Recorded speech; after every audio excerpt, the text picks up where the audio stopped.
저희 원 아까 잠깐 소개해 주셨는데 아시는 분도 있고 잘 모르시는 분들도 있어서 간단하게 이렇게 설명을 조금 드리면 저희는 일단 기본적으로 R&D를 기획을 해서 뭐 대학이나 연구소, 기업에 펀딩을 하는 게 저희 기본적인 역할입니다. 그래서 저희가 이제 분야는 뭐 AI 모델, 반도체, 양자, 차세 통신, 사이버 보안, 융합 서비스 이렇게 해서 6개 분야가 저희가 주로 다루고 있는 분야고요.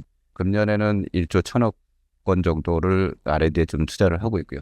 또 다른 큰 한 축이 사실은 인재 양성 프로그램입니다. 이게 이제 뭐 지금 카이스트도 지금 많이 참여해 주시고 계시는 AI 대학원, ITRC, 소프트웨어 스타트업, 뭐 소프트웨어 중심 대학, 그리고 이제 비학위 과정으로는 여러분들도 뭐 경험해 보셨을 수도 있겠습니다. 소프트웨어 이제 마이스트로나 이노베이션 아카데미 뭐 이런 프로그램들인데 그게 이제 저희가 한 4천억 정도로 이렇게 해가지고 금년에 이제 추경 좀 더 받아서 이제 한 1조 6천억 토탈리 저희가 이렇게 투자를 하고 있고, 그 밖에 저희가 이제 하는 게 오늘 제가 이렇게 말씀드리는 분야하고도 좀 관련인데 AI 정책을 저희가 드래프팅 작업을 좀 하고 있습니다. 그래서 그거를 기본적으로 한번 이렇게 이런 인공지능 전략이나 이런 거는 드래프트를 좀 만들어서 정부에 드리면 정부에서 또 다시 전문가 의견 수렴 받아서 마무리하는 그런 지원 작업들을 하고 있다. 이렇게 좀 봐주시면 될 것 같습니다.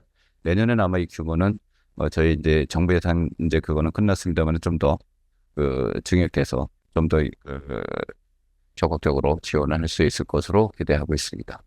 자, 그럼 이제 바로 한번 가보겠습니다. 여러분들 뭐 매일 이제 접하시는 어떤 우리 AI 모델의 어떤 발전인데요. 언어, 어떤 멀티모달, 이제는 에이전틱하고 이제 피지컬로 이렇게 올라가는데 그 속도가 사실은 굉장히 빠릅니다. 그래가지고 이게 빠른 원인이 뭘까? 요거를 봤을 때 뭐 사람들이 갑자기 더 똑똑해졌나? 뭐 갑자기 왜 더 열심히 하냐? 이거를 보면은 원인은 좀 분명한 것 같습니다. 이 메리미커가 6월에 발표한 걸 보면은 6대 이 빅테크, 엔비디아부터 애플까지 6대 빅테크가 투자하는 돈이 22년에 180조입니다. 근데 이게 많이 한다 뭐 이렇게 하지만 숫자로 한번 보면 좀 가늠이 좀 되는데요. 24년 말에 보면은 383조입니다. 사실 이게 작은 돈이 아닌데 2배를 넘겠어요. 이 돈이 밀어붙이는 힘이 이거를 여기까지를 쭉 끌고 올라가는 겁니다. 그랬을 때 이 AGI가 언제 올 거냐? 예측 시기는 사실 사람마다 굉장히 다른데 편차를 저희가 보니까 그 2년에서 한 10년. 그러니까 AGI를 어떻게 디파인 하느냐에 따라 달라지겠죠. 근데 어쨌든 UBS에서 예측한 통계는 뭐 늦지는 않았습니다만은 25년, 26년 사실은 600조가 넘어가게 돼 있어서 굉장히 사실은 돈이 들어가는 액수의 규모는 사실 우리나라 전체 예산을 지금 현재 상회하는 수준으로 들어가고 있다. 이렇게 보시면 될 것 같습니다. 우리나라는 뭐 100조 이렇게 우리도 굉장히 많이 하는데 우리 그거는 5년이거든요. 여기는 단년이기 때문에 사실 규모 자체는 돈에 있어서는 굉장히 차이가 꽤 있다라고 보여지고요. 저희가 이제 30년에 그러면 주가 추이를 한번 봐봤습니다. 이게 이렇게 소위 지금 엔비디아부터 구글까지 잘하고 있는 기업들이 2017년에 어텐션 이즈 올 유 니드가 나와서 그 흐름을 계속 GPT-3 나오고 뭐 이렇게 3.5 나오고 이렇게 쭉 가는 흐름을 탄 기업들의 주가 추이입니다. 이렇게 쭉 올라갔는데 이 흐름을 못한 기업도 있어요. 이게 이제 인텔하고 IBM. 여기도 전통의 강자죠. 근데 끊임없이 혁신을 고민하고 AI 흐름의 혁신에 올라탔느냐 못하느냐가 이 차이를 굉장히 크게 만들어내고 있는 겁니다. 지금 요거를 상장은 안 됐지만 이 오픈 AI랑 엔트로픽을 보면은 사실은 이게 인텔은 지금 좀 어려워졌지만 이 엔트로픽이 IBM을 뛰어넘었습니다. 상장은 안 했지만. 그래서 이게 이 흐름을 타느냐 못하느냐가 굉장히 사실은 이게 중요한 이슈다. 그래서 저는 이제 AX 1.0하고 2.0은 좀 구분을 해서 이렇게 연초부터 이렇게 좀 얘기를 좀 저희 원에서도 좀 하고 있는데요. 1.0은 잘 아시는 것처럼 이제 생성형 AI가 나와서 학습 추론 예측을 하는 어떤 이제 생성을 하는 중심이었다 그러면 이제 이게 추론이 고도화되고 얘가 계획도 하고 실행도 할 줄 알고 협업도 되고 또 월드하고 또 파운데이션 모델이 되면서 이제 상호작용도 하면서 얘가 행동을 할 줄 알게 되는데 화면 안에서는 AI 에이전트, 화면 밖에서는 피지컬 AI 이 두 개가 나오면서 액션의 단계로 들어간다. 그래서 저는 이게 AX 1.0하고 2.0은 이제 조금 구분되는 개념으로 접근해야 되지 않겠냐.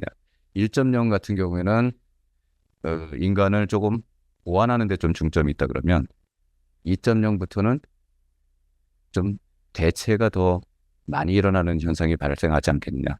그러면서 궁극적으로는 이 생산성에 훨씬 더 임팩트가 강하게 갈 것이다. 결국에는 이 생산성이 굉장히 중요한 개념이 될 텐데 이 노벨 경제학상 받은 이제 폴 크루그만이 생산성이 모든 건 아니지만 장기적으로 볼 때는 모든 것이다. 사실 이걸로 다 그 설명력이 다 된다는 얘기죠. 사실 이 정도 얘기했으면.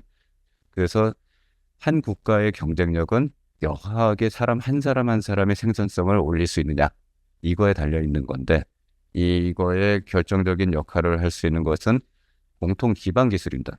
영어로 하면 이제 GPT는 똑같은데 General Purpose Technology인데 그게 그전에는 증기나 전기가 이제 사실 1, 2차 산업혁명 때 이제 그걸 한 거고 지금은 그게 AI가 사실 그 앤드류도 21세기 전기는 AI다라고 얘기했는데 이 공통 기반 기술의 세 가지 특징이 그 자체의 혁신이 굉장히 빨라야 되고 다른 기술하고 잘 결합될 수 있어야 되고 근데 그 결합되는데 그 분야에서 혁신을 어마어마하게 또 촉진할 수 있어야 되는데 AI는 그 세 가지 요건을 다 갖추고 있다. 그래서 공통 기반 기술로서의 역할을 하기 때문에 이 생산성인데 얘가 그럼 지금 생산성을 얼마나 올리고 있느냐 요거를 한번 이제 저희가 한번 조사를 한번 해봤는데요. 분야별로 보면은 금융 분야 이미 이제 뭐 시티그룹이나 뱅가드 같은데 뭐 자산운용 이미 이제 적용을 해서 하고 있고 변호사 쪽을 한번 보니까 이거는 이제 서로 다른 출처이기 때문에 그 등가로 비교할 수는 없는데요. 여기서 보시면은 23년에 보면은 변호사 업무에서 뭐 이런 거 처리 작성할 때 20%의 생산성이 있는 것 같아요.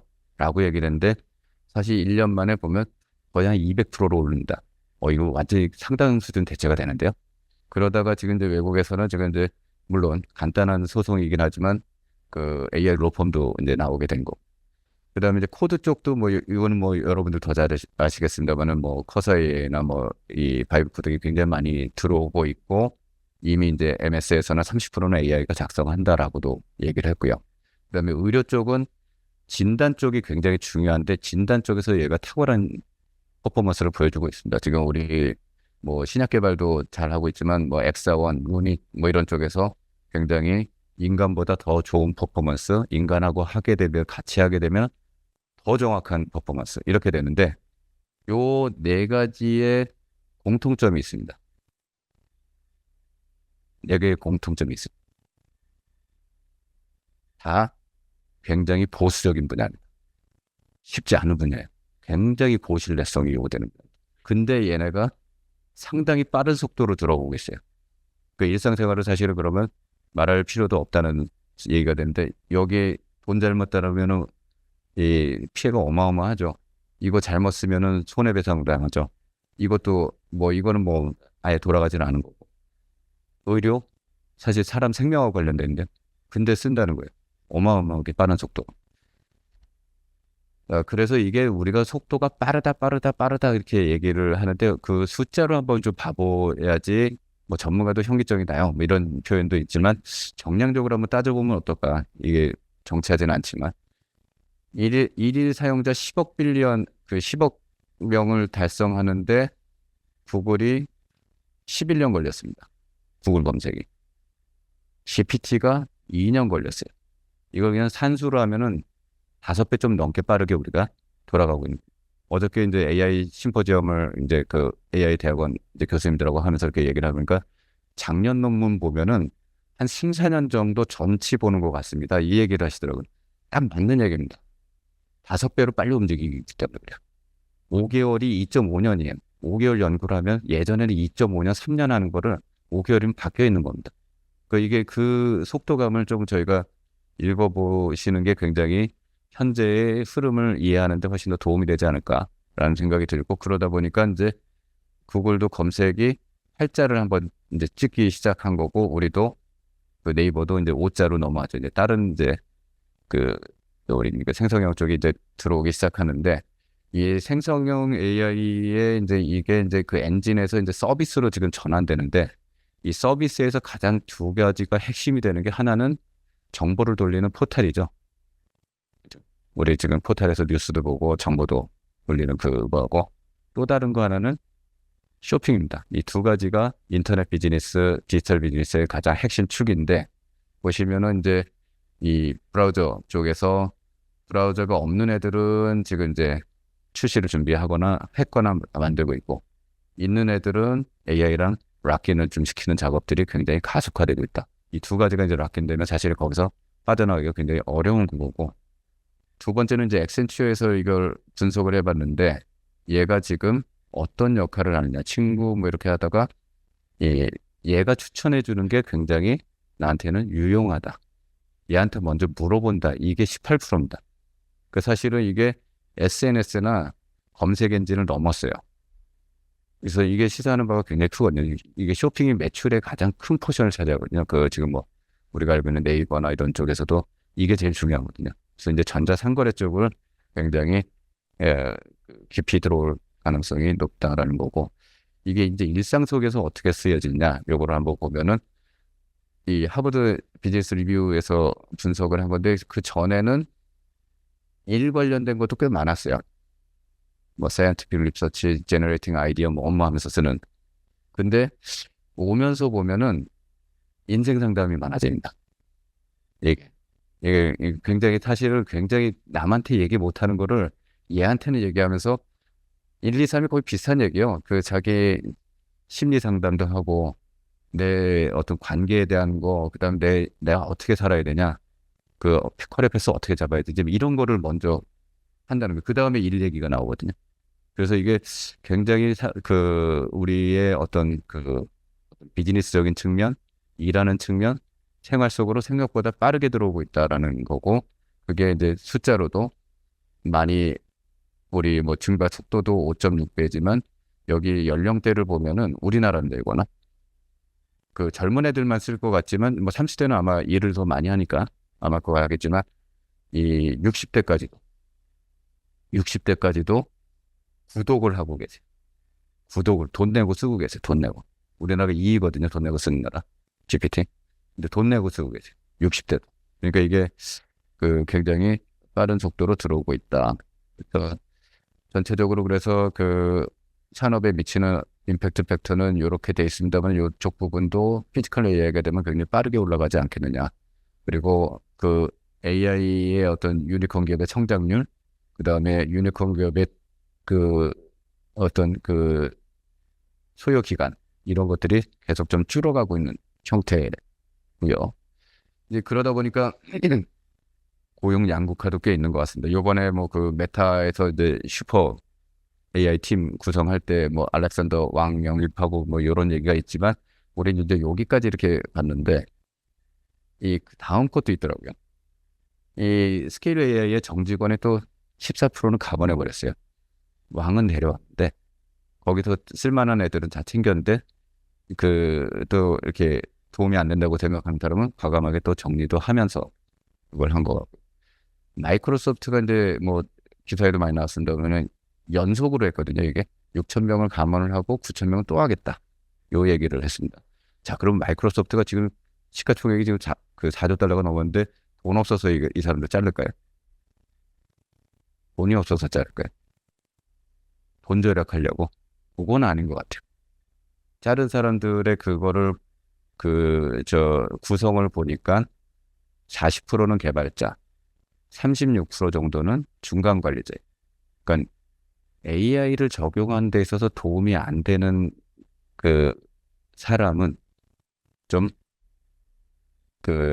조정이 좀 필요하다, 이런 걸로 해석을 해야 되지 않을까. 그래서 그 쇼피파이의 그 CEO가 사람을 뽑기는 뽑는데 AI가 못하는 업무에서만 뽑겠습니다, 구인하고 저 제목이 있더라고요. 그래서 이렇게 쭉 보면은, 우리가 예전에 경영학 쪽에서 한때 유행하던 용어가 BPR이었죠. 비즈니스 프로세스 리엔지니어링. 그죠? 근데 지금은 AI 중심의 BPR이 지금 일어나고 있는 겁니다. 그러니까 중간 관리자 이런 사람들은 많이 필요 없을 수 있어요, 이제.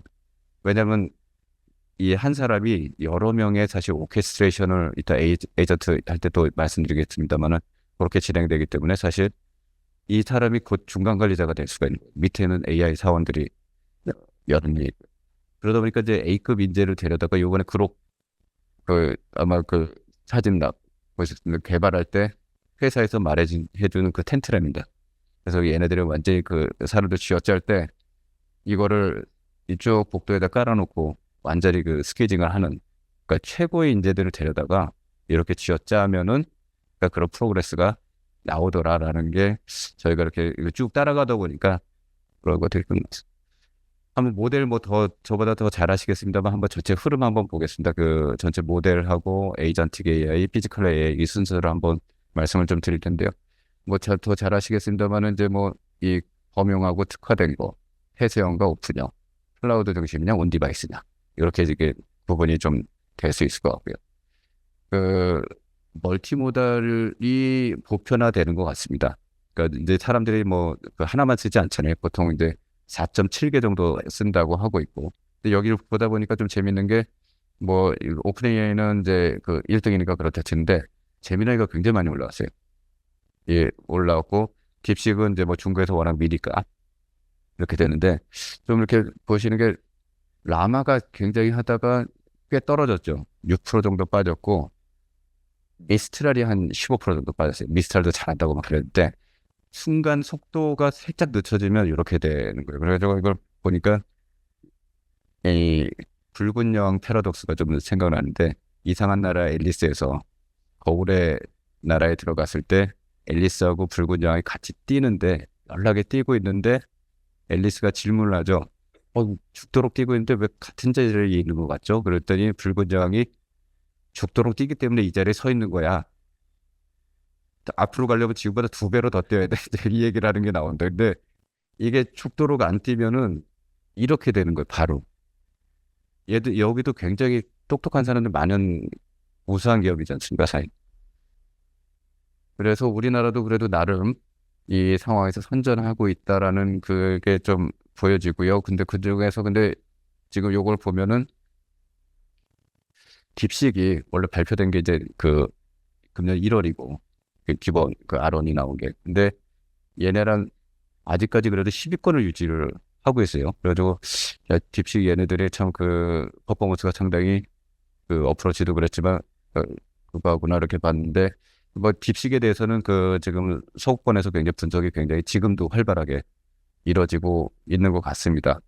부동서점도 굉장히 줄여서 했고 후다를 안 쓰고 패러럴 스트레드 엑스큐션이라는 좀 기계어에 가까운 이 굉장히 어렵답니다.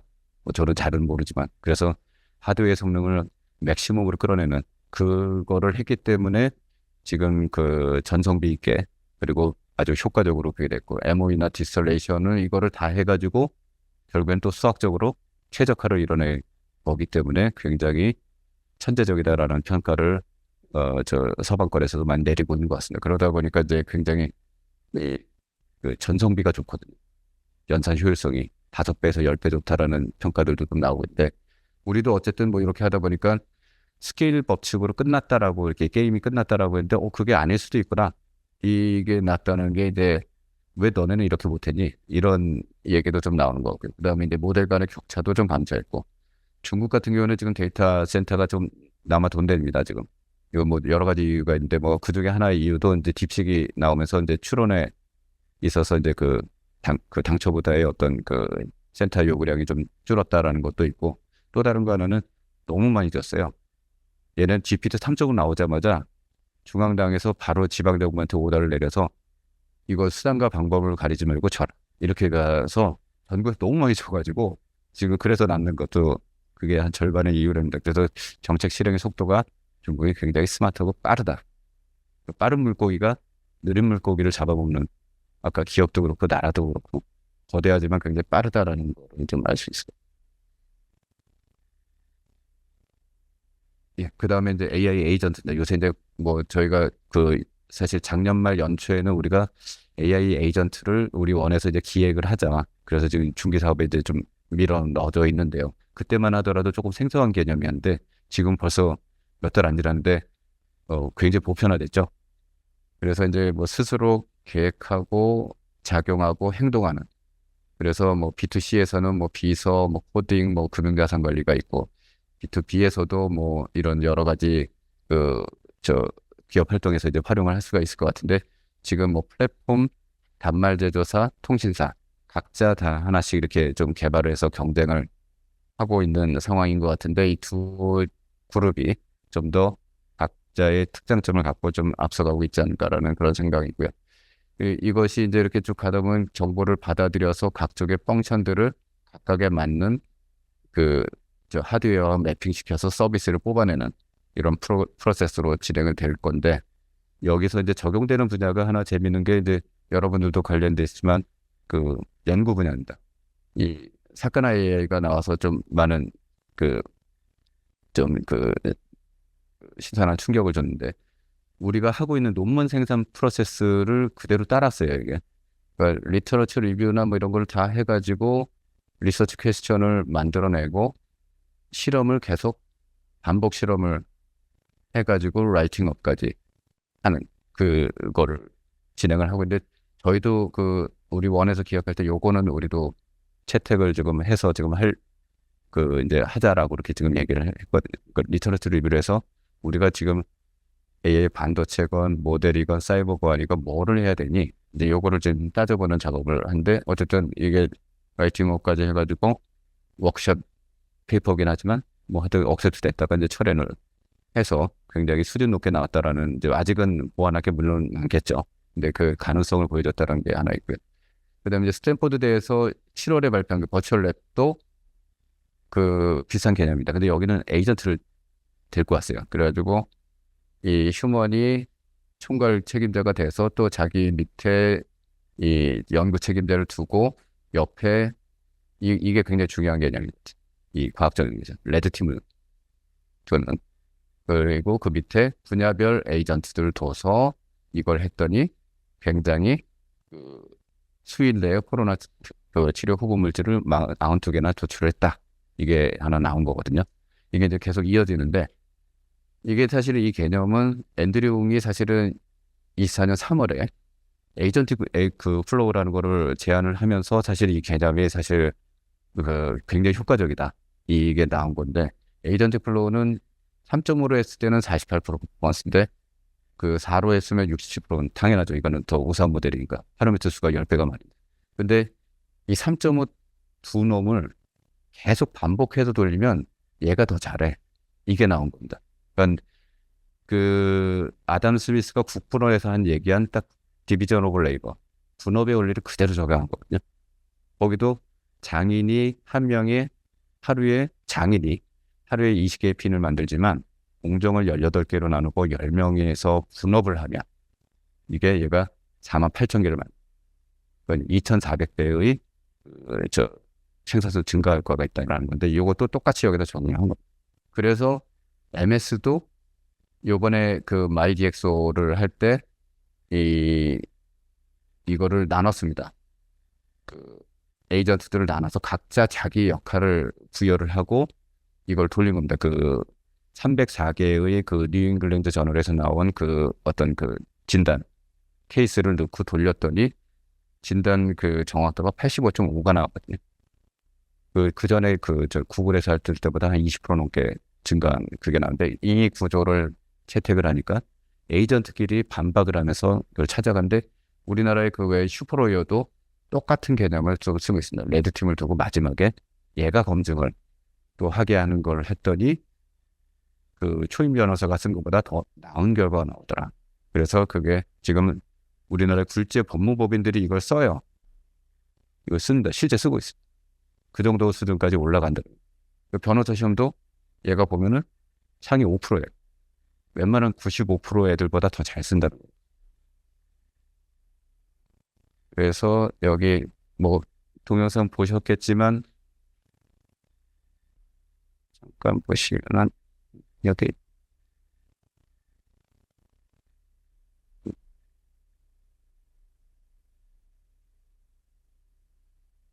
동영상이 이게 아니다. 네. 이건 거. 예. 마누스 한번 틀어줘 보실래요? Managed to compare 100 different sneakers. Look at features, pricing, design, sales, and more.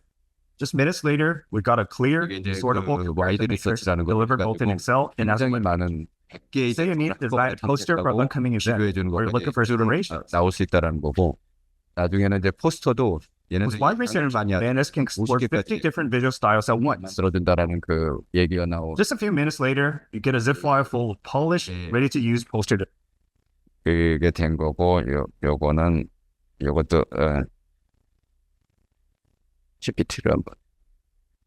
요거는 지금 이제 뭐 저는 아직 못 써봤습니다. 이제 돈을 많이 내야지 쓸 수 있어서 기본적으로 뭐 컴퓨터 조작을 할 수가 있고, 프로그램도 짜고, 뭐 이런 거 예매는 그런 것들을 한다라고 하는데, 반응들은 뭐 나쁘지는 않은 것 같습니다. 근데 아직 보편화는 안 된 거 보면은 아직은 좀 개선해야 될 점들이 조금 있는 것 같다. 그 정도 이제 말씀을 좀 드릴 수 있을 것 같고요.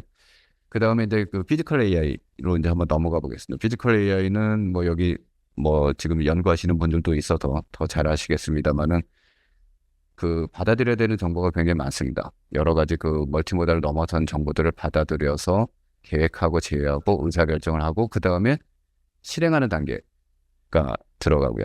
그거의 가장 큰 활용처는 휴머노이드, 자율주행, AI 팩토리 요거 세 가지가 되겠고, 요번에 이제 엔비디아에서 옴니버스에 이어서 코스모스까지 나와서 내가 합성 데이터도 만들어주고 훈련도 시켜줄게. 나한테 다 붙어라. 이렇게 얘기를 했죠. 근데 이게 굉장히 어려운 게 이 많은 정보를 사실은 이 실시간으로 받아들이고 처리를 해야 돼요. 그러니까 사실은 이제 피지컬에서 범용으로 구현한다는 건 굉장히 사실은 복잡하고 어려운 작업입니다. 그러다 보니까 이거는 어떤 특정 분야로 일단은 지금은 섹터 스페시픽하게 접근할 수밖에 없는 컴퓨팅 파워도 그렇고 처리해야 되는 능력도 그렇고 그렇게 접근하게 되는데, 그럼 거기서 이제 첫 번째 왜 휴머노이드가 자꾸 이렇게 얘기가 나오냐? 그걸 한번 보면은 일단 요구되는 건 굉장히 많습니다. 일단 머리도 이제 VLM부터 LAM 이게 있어야 되고, 반도체도 사실은 여기에 특화된 AI 반도체가 필요해서 하드웨어 소프트웨어 풀스택이 좀 필요하고 클라우드 연결도 당연히 있어야 되겠죠. 그 다음에 이제 하드웨어적으로도 이 손 안에 들어가는 센서가 뭐 5개에서 뭐 훨씬 더 늘어나겠죠. 지금 현재 들어간 것만 5개고, 그 다음에 이 근육을 제어하는 액추에이터나 리지서, 이게 굉장히 고정밀 기계 장치고, 그 다음에 여기에 또 해결해야 되는 게 배터리. 이게 다 종합돼야지 얘가 잘 돌아가는 거고. 근데 왜 얘가 중요하냐라고 하면은 일단은 우리가 쓰고 있는 환경 그대로 쓸 수 있어요. 공장 환경 안 바꿔도 됩니다. 그리고 그냥 병원 그대로 와서 얘가 그냥 활동하면 됩니다. 그리고 인간처럼 이렇게 하기 때문에 굉장히 정교한 작업을 해줄 수가 있어요. 그 전에 하지 못했던 그냥 용접이나 하는 그런 거에서 굉장히 섬세한 작업을 해줄 수가 있다라는 게 두 번째. 그리고 이따가 동영상에서도 조금 말씀드리겠습니다만은 인간하고 상호작용이, 왜냐면 LLM이 또 들어가니까. 그리고 나중에 얘가 표정도 짓거든요. 그러면 사실은 요새 연세 드신 분들은 로봇 청소기하고도 대화를 하신대요. 왜냐면 따라다니니까. 그러니까 그게 의인화가 생각보다 되게 쉽게 되는데 이건 더 쉽게 될 수가 있는 여지가 좀 있습니다. 그래서 요거를 이렇게 쭉 보시면은 뭐 많이 나온 영상들일 겁니다.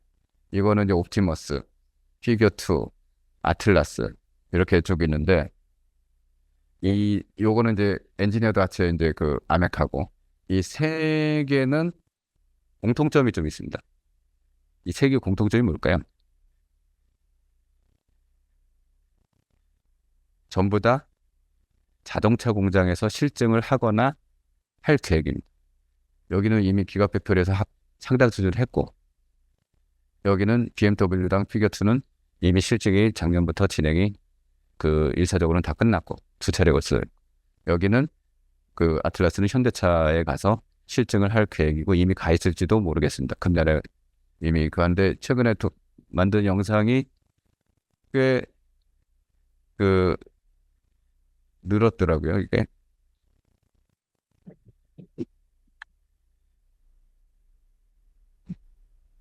예전 영상보다 훨씬 더 발전했어요. 이게 엊그저께 나온 영상인데 우리가 얘는 그래서 이걸 그 침대가 떨어뜨리거든요. 그 떨어뜨리는 걸 인지해서 바로 작업을 하거든요. 이게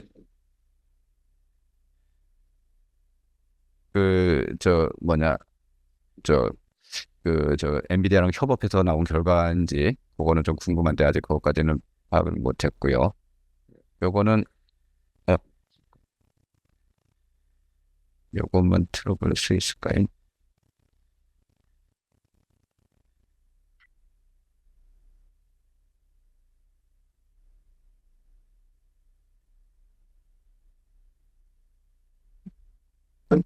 인간을 닮은 휴머노이드. 그거는 뭐 얘가 이제 NLM이 들어가서 이제 말도 잘하지만 Send a waveform. 저는 이 표정을 짓는 게 되게 Danjang Gongjan Gongjan Janoin Gang Gongjan Jangigo. Twinjang Gongjan Gongjan Janoin Jang Gongjan Jan. Glad you liked it. Yes, that's a self-portrait of me. What do you think?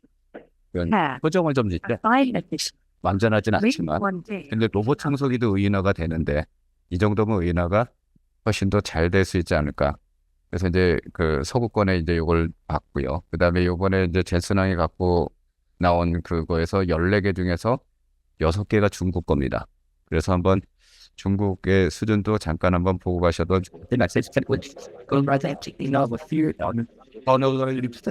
로봇 모바각스 키가 1년 전 에지보트에 있는 유닛들인데 캠피가 내가 볼 때는 굉장히 많이 앞서 있는 겁니다.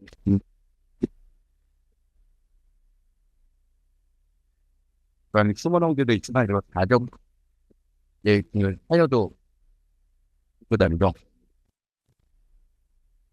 이거는 이제 가장 최근에 지난주인가 지지난주에 나온 영상인데 이 사족이 좀 발달을 했더라고요. 휴머노이드도 잘하지만 사족 능력이 굉장히 좋아졌는데 이게 뭐 이런 배달에도 쓰일 수 있겠지만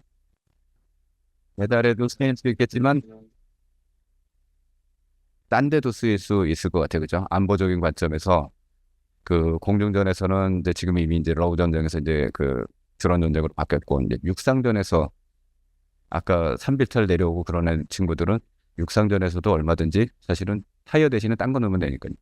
그래서 활용할 수 있는 여지가 있지 않겠느냐라는 그래서 안보적인 관점에서 사실은 이걸 우리가 이렇게 의존할 수 없는 기술 영역 아닌가라는 그런 생각이 좀 들고요. 아까 이제 말씀드렸죠.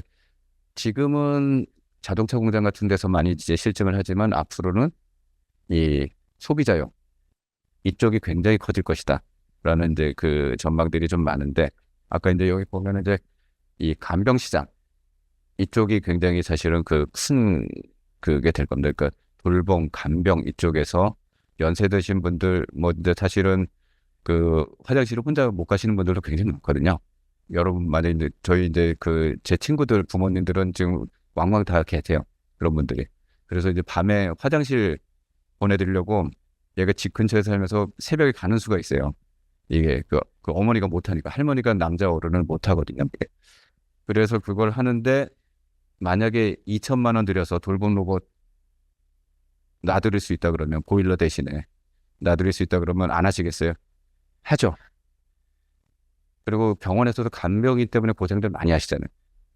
충분히 이게 서비스 시장이 굉장히 커지거든요. 그래서 지금 벌써 수건 개고 청소하고 시제품들이 벌써 조금 나와 있는 그런 상황인 것 같습니다. 그리고 이제 이 제조 쪽인데요. 이제 휴머노이드를 넘어서 이제 그 창핀 공작이 사실 그 작년에 나왔는데, 이게 초당 플래그십을 1,000만 대 연간 생산한다고 합니다. 근데 이게 다크팩토리예요. 그러니까 지금 이게 사실 저도 삼성공장 여러 군데 가봤습니다만은 마지막에는 반드시 그 사람이 조립을 해야 되거든요. 굉장히 어려운 건데 이거를 다크팩토리로 구현했다는 거는 상당한 그 기술적 진전이어서 저도 이번에 이제 다음 달에 중국 출장을 그래서 한번 쭉 가기로 돼 있는데 이 창핀 공장은 안 보여주더라고요. 그 컨택을 많이 했는데 그래서 또 그게 좀 있고 지금 전체적으로 보면 피규어 AI도 휴머노이드 공장을 휴머노이드가 생산하도록 하겠다. 실제로 이제 적용했는지 모르겠어요. 공장 외부와 일부의 데모 영상은 있지만 그 다음에 이제 엔비디아가 폭스콘하고 같이 해서 휴스턴 공장에는 그 GB300을 할 때는 얘가 많이 하도록 하겠다라고 했는데 사실은 이 엔비디아라는 회사가 그 대만의 이노베이션 시스템의 중심축입니다. 폭스콘이 사실 원래 애플 조립하는 그거지만 지금은 사실 AI 서버의 최강자죠. 그리고 자율주행도 되게 잘해요. 그래서 이거를 전략적으로 여기를 지금 밀어주고 있는 단계고 GB300은 얘가 다 공급을 하는 체제로 가는 그거여서 엔비디아라는 회사가 지금 제가 그래서 CS 갔다 온 다음에 도대체 저 회사 뭐뭐뭐 하고 있지? 좀 궁금하더라고요. GP 잘하는 건 여러분들 다 아시겠습니다만은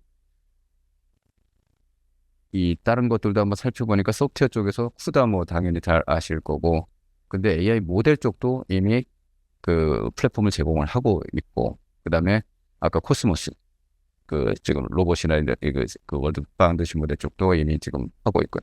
서비스 쪽도 보면은 클라라라고 18년부터 이미 그 서비스 플랫폼을 의료 쪽에 진출을 했어요, 얘네. 그리고 기후환경 쪽 얼스 갖고 그 기후 예측도 했죠.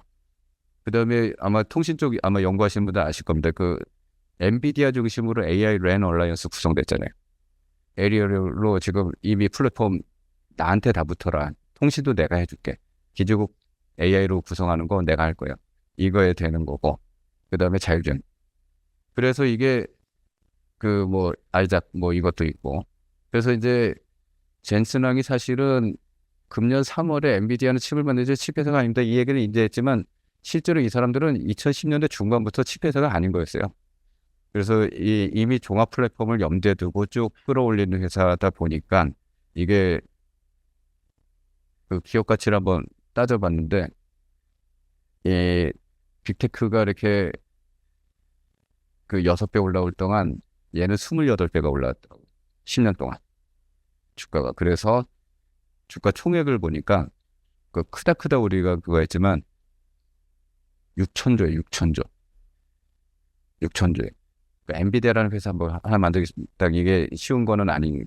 왜냐면은 우리 코스피 다 합친 게 2,600조거든요.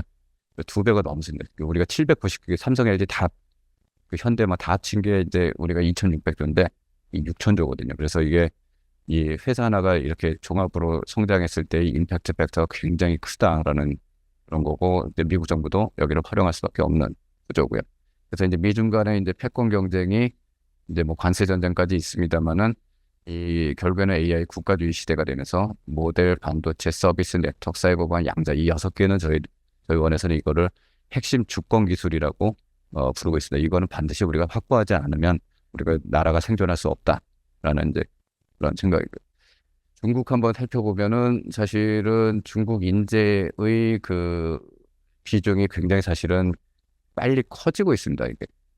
이게 사실은 지금 요 숫자도 보지만 그 전에하고 비교했을 때 성장률이 높다는 게 굉장히 이거는 이제 네이처 인덱스니까 이제 과학 분야이긴 합니다만은 점점 갈수록 빨간색이 조금 많아집니다. 그리고 이제 그 고급으로 또 올라왔어요. 아까는 20%였는데 이거를 그 1%, 2%로 이렇게 좀 올려봤을 때도 유사한 숫자가 좀 나오고요. 요번에 메타에서 야심작으로 한 슈퍼 인텔리전스도 보면은 거의 통계적으로 거의 같아요. 그 S1 백그라운드를 봤을 때 중국 출신이 50%를 여기는 사실 뭐 44명이니까 완전히 가린 애들도 똑같은 결과가 나온다. 이제 그리고 이제 글로벌 진출하는 거를 제가 이제 MWC 갔을 때 한번 본 건데요. 요거 사진 봤을 때 좀 재밌는 거 안 보시는가? 차이나 모바일 부스입니다. 특이한 거. 이 낙타 그려놨어요. 갑자기 차이나 모바일을 왜 낙타 그려놨죠? 그리고 이상해서 한번 봤더니 조금 있다가 카자흐스탄하고 MOU를 맺어요. 보니까 나중에 와서 보니까 아프리카 탄자 들어간 나라들은 차이나 모바일이 엄청나게 진출하는데 차이나 모바일이 혼자 가는 게 아니고 이 세 놈이 같이 갑니다. 차이나 모바일하고 장비 제조사 서비스 업체 이 세 개가 같이 뭉쳐서 지금 이제 이쪽 탄자하는 그 중앙아시아 아프리카 쪽으로 같이 가는 그 구조를 갖고 있습니다. 근데 이런 상황에서 우리는 AI 모델 꼭 해야 돼요. 우리 오늘 SA에서도 오셨습니다. 저는 뭐 이거는 뭐 이제 사견으로 일단은 AI 모델이 내놓는 답의 정책성 문제가 있기 때문에 저희는 좀 해야 되는 필요가 또 있다고 보여집니다. 그다음에 서비스를 계속 지속적으로 고도화하고 커스터마이징을 하고 발전시키려면 우리 거를 좀 갖고 있어야 될 필요가 있고, 더 결정적으로는 앞으로 B2B나 B2G는 사실 남의 것 같아 쓰기가 굉장히 찝찝하죠, 이게. 그리고 현실적으로 계속 올려갔을 때 속수무책인 거죠. 옛날에 우리가 그 교환기 샀었을 때, 에릭슨 교환기 M10CN 샀었을 때, 우리 김은랑 교수님 잘 아시겠습니다만, 그때 얼마나 비쌌습니까? 전화기 한 대가 10한 채 값이었잖아요. 백색 전화, 청색 전화 한번 생각해 보시고. 근데 우리가 TDX 개발한 다음에 걔네가 교환기를 확 낮춰버렸거든요. 그러면서 우리나라가 이제 일가구 일전화 시대로 갔는데, 같은 현상이 대상은 바뀌었지만 일어날 것이다. 우리가 이제 직면한 문제는 전기 문제. 뭐 많이들 얘기 나와서 이제 아시겠습니다만은 이게 얼만큼 꼭 숫자로 한번 따져봐야 되거든요. 4배가 늘는답니다. 10년 후에 이 상태로 가면. 자, 그러면 여러분들 원전 4배 질 수 있습니까? 어렵죠. 불가능에 가까운. 그러면은 어디선가는 이거를 전성비 있게 만들든지 뭔가 다른 수를 내야지 이게 해결이 됩니다. 물론 전력량은 더 늘려가겠지만 이거를 따라가는 속도로는 안 될 겁니다. 그래서 이제 빅테크들도 안정적인 전력원 공급 확보에 굉장히 열을 올리고 있는 건데요. 근데 이게 얼마큼 많이 쓰냐, 그래서 GB200 실물 사진 한번 그 엔비디아 그때 그 CES 갔을 때 한번 찍어봤는데, 뒤를 보니까 이게 파워 케이블이에요. 그 120kW시거든요. 그 서울 4인 가족이 열흘 동안 1시간 틀어놓은. 그러니까 전력량 소모가 사실 어마어마하기 때문에 우리가 기술 개발에 있어서도 그 전력 문제는 이거는 뭐 액세서리가 아니라 완전 이센셜이다라는 거. 그다음에 뭐 잘 아시는 것처럼 이제 메모리월이 있어서 이거를 따라가지 못하는 문제를 해결해야 된다. 그다음에 이제 데이터 문제. 뭐 여러분들 다 겪고 계시겠습니다만 데이터가 이 고품질 데이터가 필요하다는 것. 그다음에 우리가 또 특히나 또 이제 국제적인 한계 때문에 이 개인정보 활용에 있어서 여러 가지 제약이, 우리나라가 미국, 일본 우리 봤을 때 우리가 제일 떨어지는 그 제약이 굉장히 많은 나라에서 이것도 해결을 해야 되는 부분일 것 같고요. 그다음에 이제 데이터 안심구역도 우리가 이제 14개가 있는데 이게 사실은 활용하는 데 있어서 실제로 기업들이 활용할 때 굉장히 사실은 어려움이 있거든요. 그 전국의 산재대에 있어서 그거를 장비를 갖고 거기까지 가야 돼서 학습을 시키는 그런 문제들이 있기 때문에 그런 것들을 해결해야 되는 그런 부분들이 있다. 그리고 이제 사이버 공격 같은 경우에는 공격 건수하고 뭐 그 피해 규모가 늘어나는 것도 있지만 사실은 그 사이버 쪽에서 이제 가장 일게 보는 게 공격 표면이 증가된 겁니다. 이제 LLM 모델들이라고 에이전트들이 늘어나고 그것들이 또 연결되기 때문에 그게 전부 다 공격 면들이 늘어난 거거든요. 그리고 이제 공격을 당해서 이게 문제가 생겼을 때의 임팩트 팩터가 더 커졌다. 이게 굉장히 큰 그런 부분들이 좀 있어서 이게 보면은 예전에는 경계선 중심의 보안을 했지만 이제는 이 경계선 안쪽에서의 어떤 제로 트러스트, 그다음에 그 뒤쪽으로 들어오는 공명과.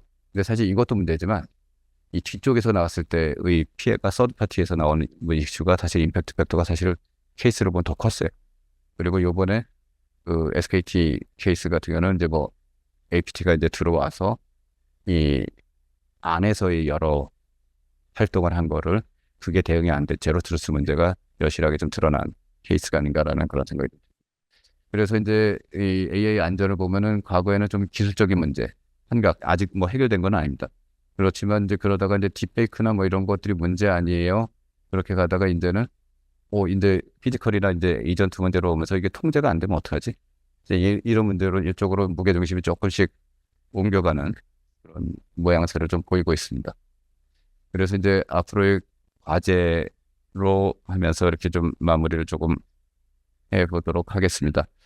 저희가 이제 AI 고속도로 이렇게 지금 하고 있는데 이제 GPU도 굉장히 중요하지만 데이터, 그다음에 우리가 이제 운영하는 클라우드, 그때 그걸 연결하는 네트워크, 이걸 종합적으로 좀 봐줘야 될 필요가 있지 않을까라는 생각이 들고, 아까 말씀드린 6대 핵심 적인 기술, 피지컬 AI, 융합시키는 것, 그다음에 사이버관, 인재, 이런 것들이 저희가 태클을 해야 되는 태스크라고 생각을 하고 하나하나를 계속 살펴보면은 저희 AI 고속도로에서는 아마 지금 이제 모델 개발, 이거를 지금 이제 열심히 지금 잘 하고 계신 것 같아요.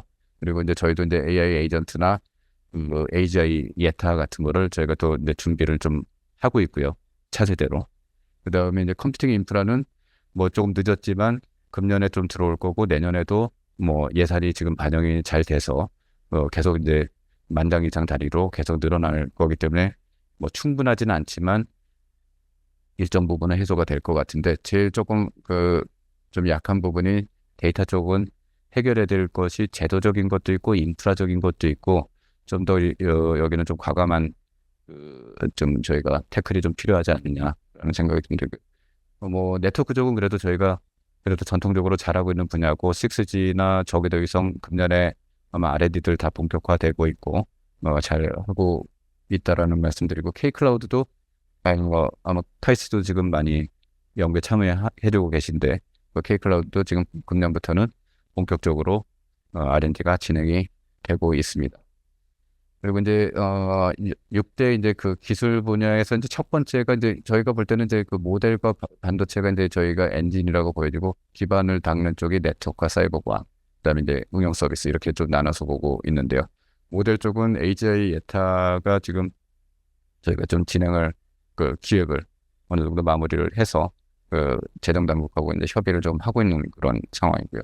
에이전틱 같은 경우에는 저희가 이제 그 중기 사업으로 진행을 할 계획이고 그거를 넘는 그 트랜스포머 이후의 알고리즘 개발은 저희가 디지털 콜럼버스나 뭐 다른 프로젝트를 통해서 저희가 아이디어 개념 연구 단계는 금년에 이미 조금 시작은 좀 했다라는 말씀 드리고요.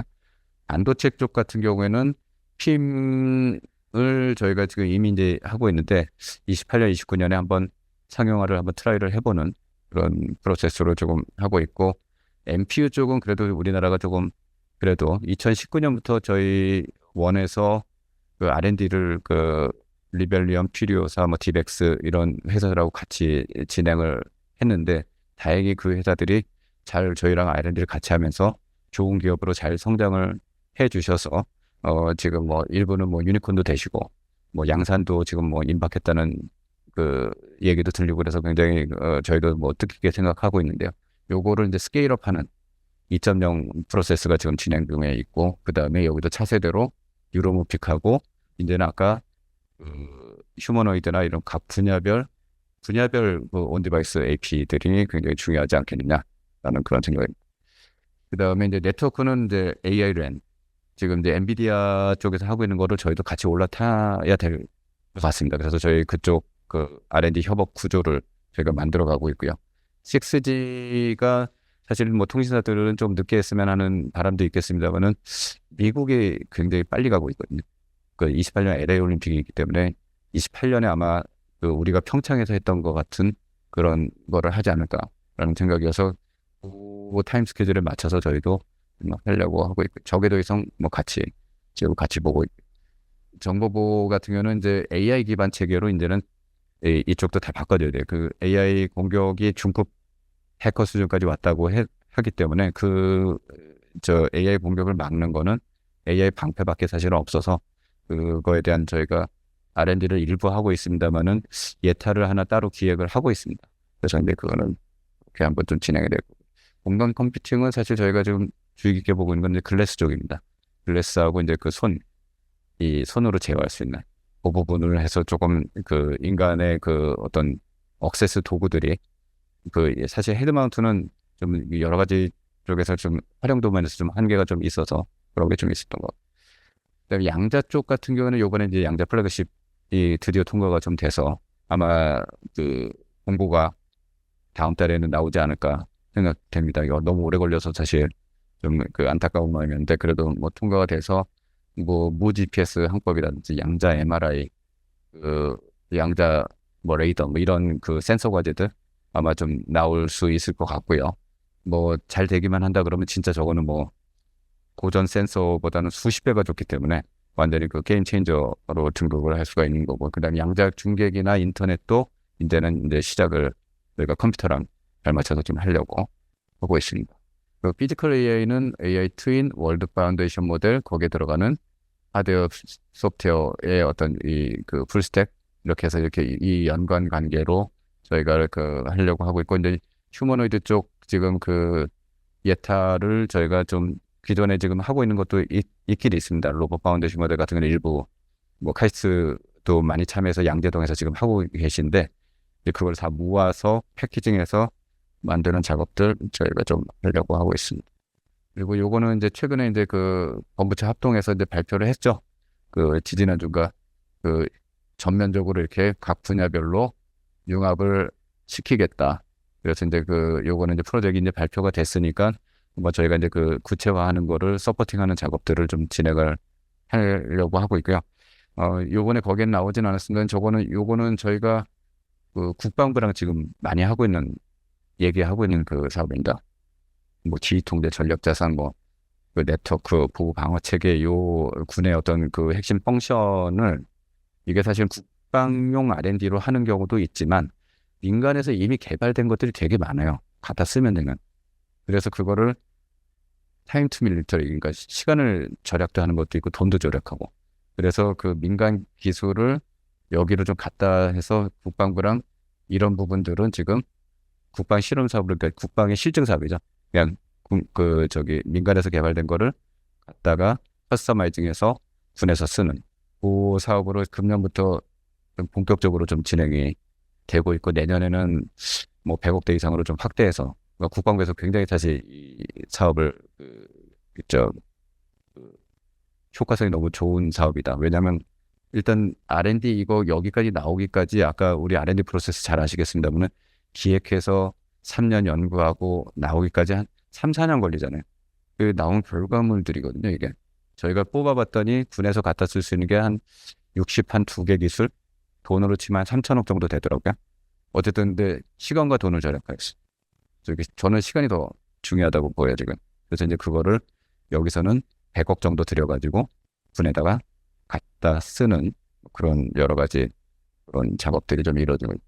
보안 같은 경우에는 저희가 이제 뭐 그 AI 기반 탐지 대응 체제, 그 다음에 AI 안전 프레임워크, 그리고 이제 이런 걸 기반으로 그 방위 산업으로 좀 육성을 해보자라는 이제 그런 이쪽으로 이제 이거는 뭐 저희 원에서 담당하는 건 아니지만 요거를 잘 해서 결국에는 여기까지 가야지 이제 이게 의미가 있는데 저희가 이제 보안 쪽에 한번 이렇게 보니까 그 샤피라고 혹시 들어보셨습니까? 샤피. 그 펠란티어가 이제 그 샤피의 P입니다, P. 그래서 이게 이 6개 기업을 그러니까 국방 AI 6개 기업, 안드릴 뭐 이런 친구들인데 얘네들 합치면 이게 수백 개예요. 굉장히 이쪽 분야는 좀 더 특수 분야여서 이쪽 전담된 친구들을 미 국방부가 좀 끌고 나가는 것 같습니다. 그래서 우리도 R&D 할 때부터 이렇게 조금 똘똘한 스타트업을 같이 쭉 끌고 나가서 우리가 반도체 쪽에서 퓨리오사나 리벨리온이나 뭐 모빌린트, 지벡스가 나온 것처럼 이런 거를 한번 좀 만들어 보자라고 이렇게 저희끼리 얘기를 좀 많이 하고 있습니다. 그리고 이제 또 중요한 게 인재인데 인재가 이제 저희가 최고 이제 뭐 꼭 등급을 나눈다기보다는 수준이 어쨌든 지향하는 바가 이제 그 최고로 S급을 어떻게 키울 거냐 그리고 이제 또 그 바치는 인재 그다음에 저변을 어떻게 확대할 거냐 이제 프로그램들이 저희가 이렇게 조금 셋을 마련을 해 봤는데요. 사실 이제 소프트웨어 스타트업이나 이런 거는 전에 이렇게 우리 문 교수님한테도 말씀드렸지만 대폭 사실 늘어나야 되는 거기인데 아직은 금년에는 못 늘렸고 그다음에 AI 융합랩 같은 거 그러니까 지금 사실 AX를 하려고 그러면 사실은 인공지능학과하고 기계공학과 조선학과하고 인공지능학과가 같이 랩을 만들어놓는 게 굉장히 사실 유효하다고 생각해서 좀 제안을 해놓은 상태인데 아직까지는 조금 반영은 좀 안 돼서 조금 이제 국회 가서 좀 더 노력을 해보려고 하고 있는 그런. 그다음에 이제 코랩은 이제 저희가 이제 난양공대를 갔더니 그 기업체에서 프로젝트 그러니까 뭐 롤스로이스랑 이제 프로젝트를 하는데 뭐 그 프로젝트가 괜찮으면 싱가포르 정부가 거기에 얹어주더라고요. 그래서 이게 굉장히 활성화되어 있습니다. 난양공대 예산이 몇 조인지 아십니까? 힌트가 나오네. 조가 나. 4조입니다. 4조. 근데 기업 프로젝트가 굉장히 활발하게 이게.